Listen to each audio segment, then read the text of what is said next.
Right now, you're either in a relationship, you've been in one, or you're hoping to be in one. At some point, you picked a single person instead of several. Maybe that came easily, maybe it didn't. But almost nobody asks the real question. Did evolution wire that choice into us hundreds of thousands of years ago, or is it a social invention we've simply been told is natural? A recent comparison of human pair bonding against 3 dozen other species offers a surprisingly clear answer, one that might reframe how you think about every relationship you've ever had. What our closest relatives tell us. Primate bodies reveal primate behavior. Gorillas live in harems, one dominant male, several females, and he's often nearly double her size. Chimpanzees mate more competitively across multiple males and females with only a moderate size gap. Bonobos use sex socially to ease tension rather than compete for mates. Humans sit in between. Men average about 15% larger than women, far less than gorillas, but more than bonobos. That gap matters because across primates, body size difference is one of the strongest predictors of how a species mates. The story hiding in your teeth. There's a clue most people overlook. Canine teeth. A male gorilla's canines are essentially weapons, shaped by combat over access to females. Human canines, by contrast, are small and almost cosmetic. A 2021 study in the Proceedings of the National Academy of Sciences found that Ardipithecus ramidus, a hominin from 4.4 million years ago, already had a male-female canine gap close to modern human levels, comparable to bonobos.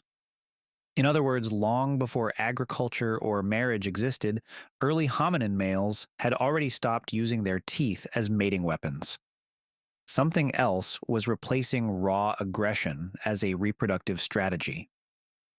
Ranking humans against the animal kingdom, in December 2025, Cambridge anthropologist Mark Dybel compared sibling relatedness, full versus half siblings, across 103 human societies and 34 other mammal species, since more monogamous species produce more full siblings. The results put humans in unexpected company.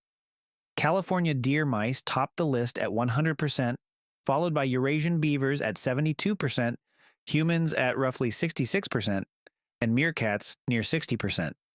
Dybel's Premier League of Monogamy. Our closest primate cousins ranked far lower. Chimpanzees and dolphins around 4%. Mountain gorillas around 6%. Genetically, humans resemble beavers and meerkats more than chimps. And even the least faithful human societies still beat almost every non-monogamous mammal on Earth. Why pair bonding won out? The leading explanation is brutally practical. Human infants are extraordinarily dependent. A chimp infant clings to its mother from birth, but a human baby can't walk for roughly a year and needs years of care before it can fend for itself. Largely because our oversized brains force babies to be born unfinished before the skull grows too big for the birth canal. Raising that kind of offspring alone is an enormous gamble. That's where pair bonding stops being romantic and starts being strategic. A male who reliably provides food, protection, and presence dramatically boosts his offspring's odds of survival. Anthropologist C. Owen Lovejoy argued this trade, provisioning in exchange for a stable bond, may have taken root even before Ardipithecus ramidus over 4 million years ago. Long before tools, fire, or language, the pair bond may be humanity's oldest social technology. The catch: monogamy never fully took over. Monogamy dominates statistically, but it isn't absolute.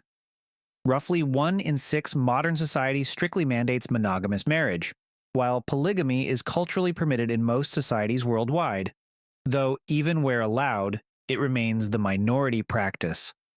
Genomic research from the University of Montreal across African, Asian, and European populations found a matching pattern. Humans carry a genetic signature of predominantly monogamous mating layered with a persistent pull toward polygamy. Both threads are real and both are built into us. The tug of war between commitment and other possibilities isn't a personal failing. It's the residue of millions of years of competing evolutionary pressures still playing out in every relationship. So, were early humans monogamous? Mostly, yes. Not perfectly, not universally, but structurally and statistically. The pair bond predates agriculture, religion, marriage, and possibly even language itself. When you commit to one person and keep choosing them, you're doing something evolution spent 4 million years preparing you for. And when staying faithful feels hard, that's not a modern malfunction. It's evidence you're human, exactly as built.